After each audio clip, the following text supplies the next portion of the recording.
Ai, a infância, nostalgia daquele tempo em que éramos crianças inocentes, em que a nossa única ocupação era as brincadeiras e conhecer o mundo, descobrir como viver nesse mundo tão complicado. E este é o tema desse grande clássico da literatura mundial, O Sol é para Todos, da Harper Lee.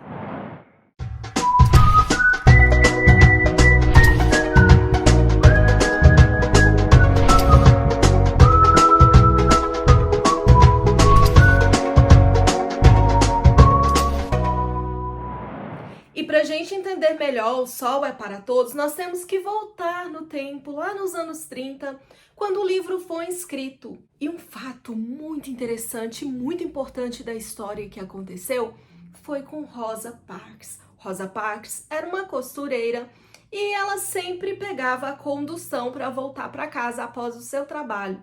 Mas nós estamos falando de uma época onde existia segregação racial. E os ônibus também entraram nessa lei, assim que a parte de trás dos ônibus ficava restrita aos negros. A palavra negro, que hoje tem esse peso carregado de indignação, é uma palavra pejorativa, principalmente para a sociedade americana, porque ela vem carregada de dores, ela vem carregada de sofrimentos, ela vem carregada de uma história que não é muito bonita e nem muito legal. Por isso essa palavra está sendo utilizada no vídeo apenas para fins didáticos, porque é a palavra empregada nos livros da época e nos filmes e nas histórias da época.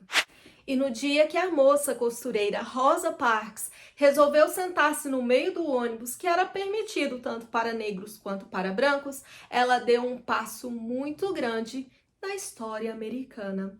Então a Rosa estava ali e de repente foi chegando mais pessoas e alguns brancos começaram a ficar de pé.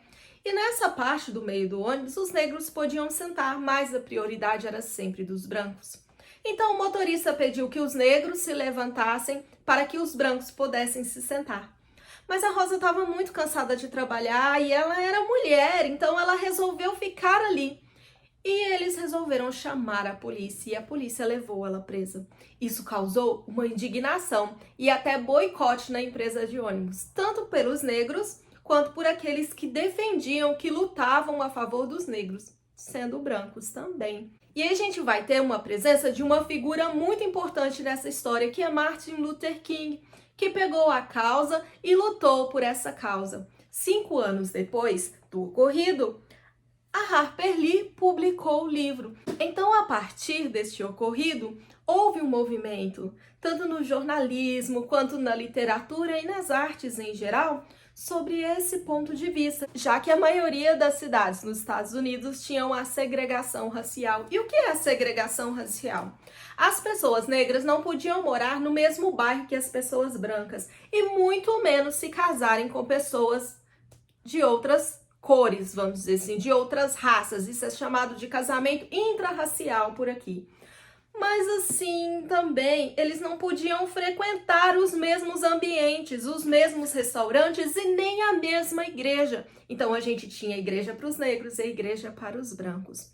E a maioria da população negra trabalhava para os brancos, já que também não podia frequentar o mesmo ambiente escolar. A gente tinha a escola para negros e a escola para brancos. Isso foi a segregação racial. Eles também não podiam ter os mesmos empregos, já que frequentemente os brancos tinham acesso a mais estudo, a mais educação que os negros. Então, frequentemente os brancos tinham profissões melhores, como advogados, deixando aos negros a lida da fazenda e os trabalhos pesados.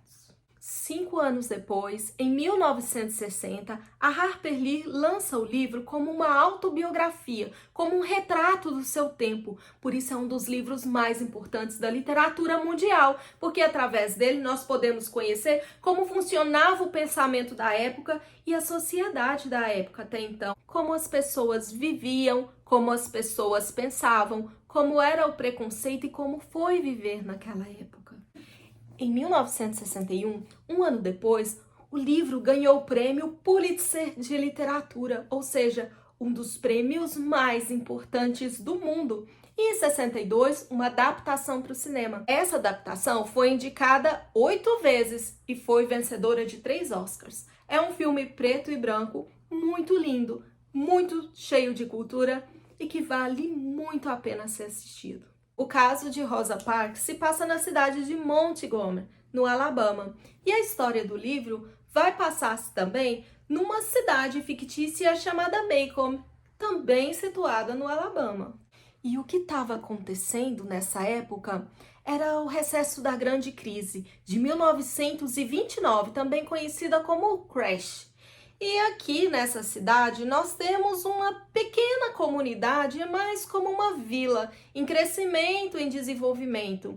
E nós vamos acompanhar todo o desenvolvimento dessa vila através desse romance de formação. Na época, o livro foi categorizado como romance de formação porque aqui a gente vai ver o crescimento de algumas crianças, mas já agora, no século XX, como um dos livros mais importantes da nossa literatura, ele se tornou um grande clássico mundial.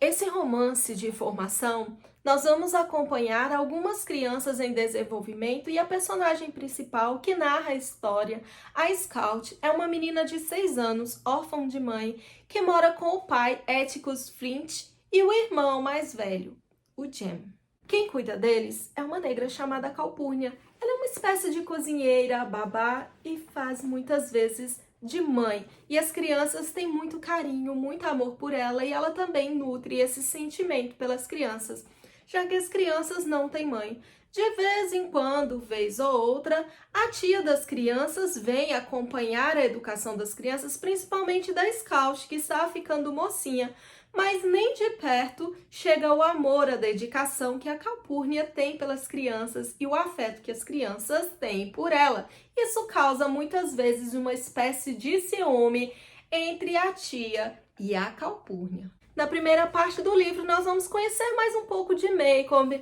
como as pessoas se relacionam entre elas. Então, a gente vai ter uma cidade muito calma, onde todo mundo conhece todo mundo, as crianças vão a pé para a escola. A Scott ainda não vai para a escola, ela ainda é muito nova, muito jovem para estudar, mas ela já sabe ler, porque o pai dela, o Atticus, ensinou ela a ler. Então, ela é uma menina muito esperta, mas também uma menina que não se adequa muito às regras da sociedade, já que ela é órfã de mãe. É uma menina que veste short, veste macacão, uma menina livre, que brinca com as outras crianças e brinca com os garotos. Sobretudo, o garoto novo, que vem sempre passar as férias de verão na cidade, que é um menininho chamado Jill. Aqui na primeira parte do livro, é importante salientar que não se trata apenas da brincadeira dos meninos, mas é abordado aqui, além da inocência, também o preconceito naquela cidade. E as crianças vão se adequando àquele preconceito, porque criança já tem esse certo preconceito com o que é diferente. Cabe aos adultos ensiná-las sobre a vida, ensiná-las a respeitar a diferença. Então aqui a gente nota o preconceito dos meninos contra muitas pessoas da cidade. Uma vizinha que é velha, que eles chamam de rabugenta, eles não gostam dela, detestam ela e aprontam pra caramba também com essa velhinha. Há um menino que ele é do campo, ele vem de uma família pobre, então ele é considerado o caipira. As crianças nutrem esse preconceito. E um dos personagens mais importantes do livro, o Bull Hadley. O Bull é um homem branco e ninguém sabe muito da vida dele. É um homem que quase não sai de casa, tá sempre às portas fechadas, janelas fechadas. Ninguém sabe o que se passa, quem é a família do Bull, se ele tem ou não tem filhos. Corre boatos na cidade a respeito da família dele. Ele é um homem mais reservado, já que na cidade todo mundo conhece todo mundo. Então a gente vai estar ali num ambiente que a gente vai notar muita fofoca, muita intriga entre a vizinhança. Também há o preconceito dos novos moradores da cidade. Então, além da segregação que existe aqui na cidade, porque os negros moram em outra parte da cidade, frequentam outra escola, frequentam outra igreja dos negros, então tem que se atravessar para um lado muito mais pobre da cidade para encontrar essa população negra. E os brancos que vivem ali, né, na parte central da cidade, a gente também vai ver esse preconceito dos moradores novos com os moradores antigos. Os moradores antigos acham que eles têm o direito de opinar, têm o direito de resolver, de escolher as coisas, mais do que os novos, já que os novos não conhecem bem a população local e não estão por dentro da vila, não estão por dentro dos acontecimentos. Então a gente vê ali um pano de fundo cheio de preconceitos e fofocas, e isso nós vamos acompanhar na primeira parte do livro. A Scout é uma menina que tem dificuldade em lidar com as regras. Então, na segunda parte do livro, onde ela cresce, porque o livro se passa no intervalo de 3 anos, ela já tem a idade suficiente para frequentar a escola. Quando ela chega na escola, ela já sabe ler. E os outros garotos e garotas da escola ainda não sabem ler. Então, a professora meio que implica com ela e ela implica com a professora, elas não têm um relacionamento muito saudável, já que a Scout, ela fica pensando, por que eu tenho que fingir que eu não sei ler para acompanhar os outros garotos? Eu sei ler. E ela também lê muitos livros avançados do pai. Então é uma menina também que não é tida como uma garota, assim. Então ela sofre esse tipo de preconceito já por ser diferente, para não ser aquela menina que fica vestida de lacinhos, sapatos, meias e fitas no cabelo. Até a tia dela vai até a cidade pegar a educação da Scout para transformar ela numa menina, ensinar ela a tomar chá, a lidar com as visitas, mas ela quer mesmo é desfrutar da infância e brincar e descobrir tudo ali que passa na cidade. Quando a gente fala em descobrir o que se passa na cidade, nós vemos garotos perdendo inocência, porque eles querem aprofundar mais, já que ela é filha de advogado. E nessa segunda parte do livro, o pai dela, ele pega uma causa bastante conturbada na cidade. Um negro chamado Tom Robinson é acusado de cometer um crime. Uma mulher branca acusa ele de a ter estuprado. Então as crianças não entendem muito bem o que está se passando, já que elas começam a ser vítimas de preconceito. E tudo à volta delas começa a mudar, porque nós temos um homem branco defendendo um negro, e isso era inadmissível. Então toda aquela população branca começa a se voltar contra o pai e contra as crianças. Então a gente vê aqui cenas que vão mexendo no nosso coração. A gente vê apresentações na escola em que essas crianças brancas, filhas do Áticos, elas ficam de certo ponto discriminadas, principalmente ao ser distribuídos os papéis na peça de teatro. A Scout vai pegar o papel de árvore, ela não pode aparecer, se dá o luxo de aparecer muito. Em relação aos pais dos garotos, a Scout chega a questionar um pai, dizendo para ele: por que você está fazendo isso comigo?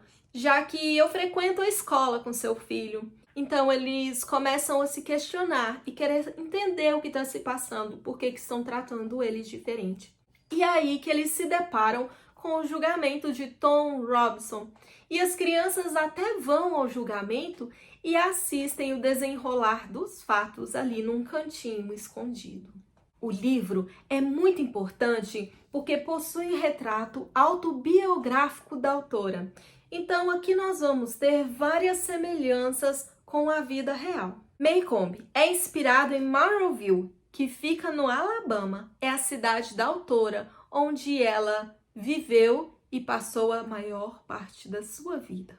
O Jill, o melhor amigo das crianças que vinham passar as férias sempre em Maycomb, é inspirado no melhor amigo da autora, Truman Capote, o grande escritor, aquele mesmo que escreveu A Sangue Frio e que introduziu o jornalismo na literatura. Fofoca literária, na época, O Sol é para Todos se tornou muito mais famoso do que A Sangue Frio, que hoje também é um dos grandes livros da literatura.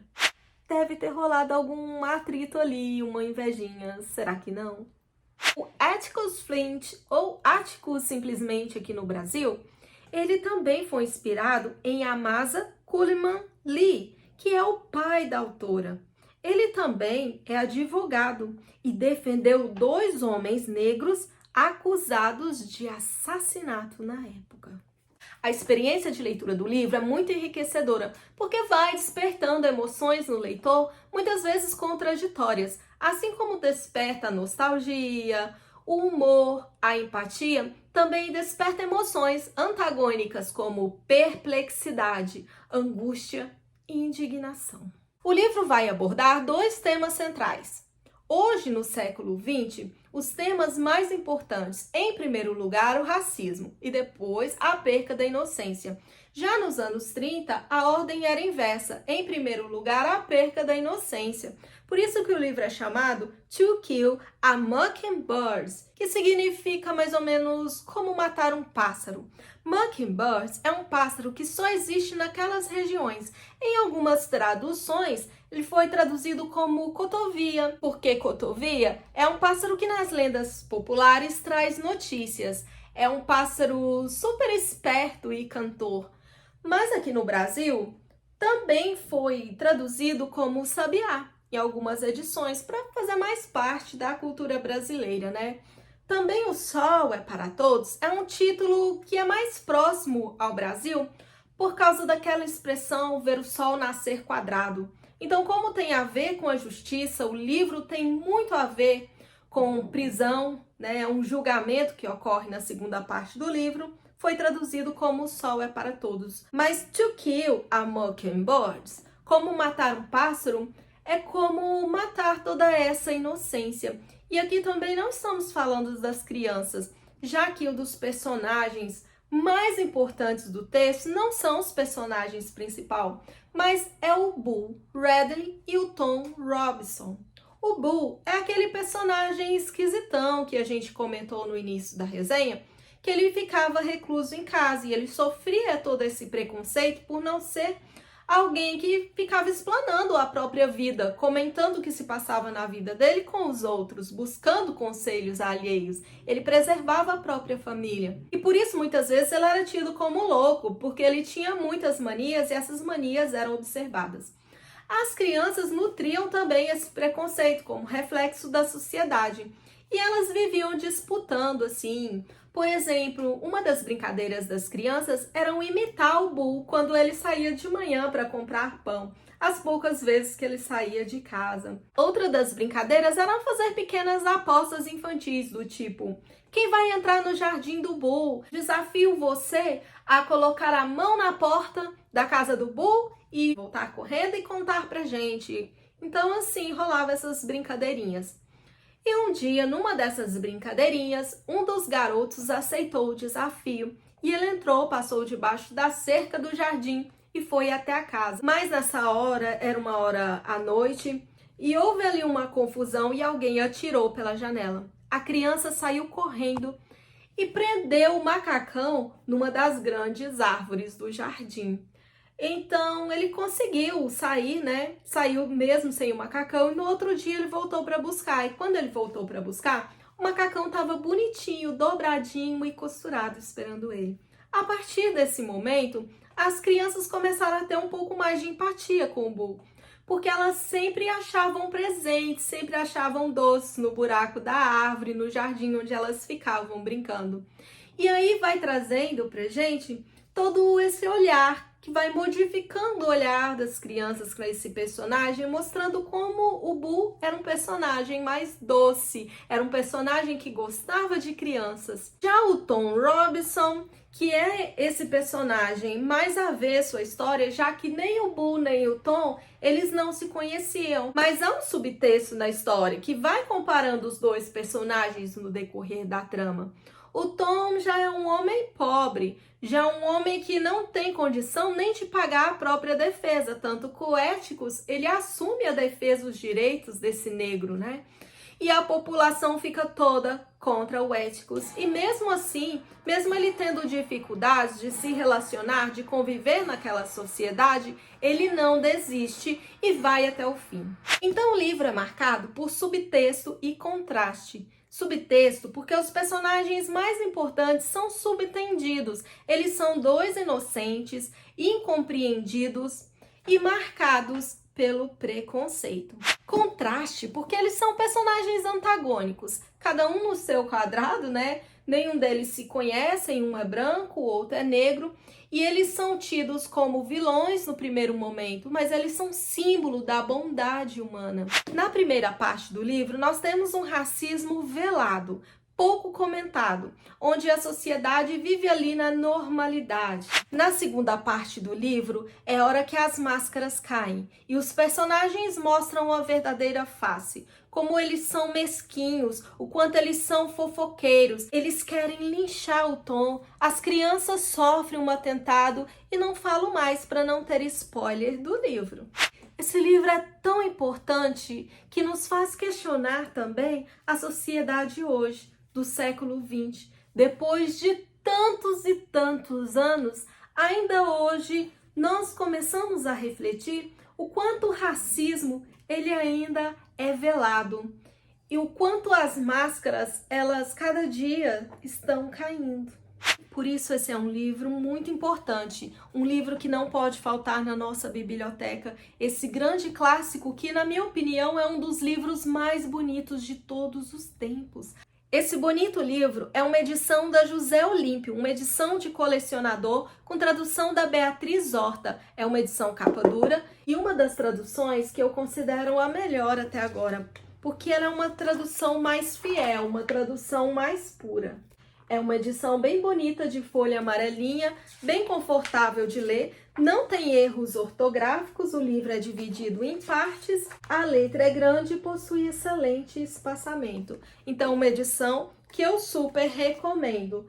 É importante salientar que, ao ver da autora neste livro, ela coloca uma pitada de esperança ao final da história, em que tudo poderá mudar, mas ela não acredita que a situação dos negros irá mudar por causa das leis, mas sim por causa do amor, por causa da mudança de comportamento das pessoas em semear o amor, ao notar que eles também são capazes de amar. É sim um toque de amor e esperança, um pensamento altruísta e otimista da autora, mas nós também podemos notar, desde a publicação do livro, que as leis sim têm nos ajudado imensamente a garantir o nosso lugar, o nosso direito de ir e vir, o nosso lugar dentro das igrejas, dentro das universidades, o direito até mesmo ao transporte público e a ascensão da população a cargos mais elevados, como de juízes ou de atores, por exemplo. Até os anos 2000, a gente tinha pouquíssimos âncoras de jornais com a pele negra e pouquíssimos atores eram escalados para personagens principais de novelas ou filmes. Hoje nós temos aí Thaís Araújo, que ficou na lista entre os 13 negros mais influentes do mundo. E hoje a gente tem também Obama, que foi um dos presidentes negros dos Estados Unidos. Então, a lei nos ajudou e continua nos amparando e nos ajudando, assim também como a bondade humana, como as pessoas que abraçaram as causas, mesmo tendo peles diferentes, e tantos outros que vêm espalhando a união pelo planeta. Gratidão a todo mundo que fez e ainda faz a diferença para a gente ter uma vida melhor e para a gente ter uma sociedade que se abraça, uma sociedade de amor e esperança. Gratidão a todo mundo que coloca fé no futuro do mundo. Esse era para ser um livro único da autora, já que quando a autora escreveu o livro, ela praticamente sumiu do mapa. Mesmo o livro recebendo tanta repercussão e tantos prêmios, ela não quis dar entrevista. E com o decorrer do tempo, agora ela anunciou a publicação do novo livro, que é uma continuação do Sol é para Todos, que vai retratar essas crianças já adultas e o pensamento das crianças. Foi uma repercussão total, um alvoroço nos Estados Unidos. E aqui no Brasil, o livro recebeu o título como Vá, Coloque um Vigia. E eu já garanti o meu. Então é isso, meus amores. Espero que vocês tenham gostado da resenha de hoje e da indicação de leitura. Que se você quer adquirir cultura, não pode deixar de ler este livro. Muitos, muitos, muitos beijinhos nas suas pálpebras lindas e muitas letrinhas de amor.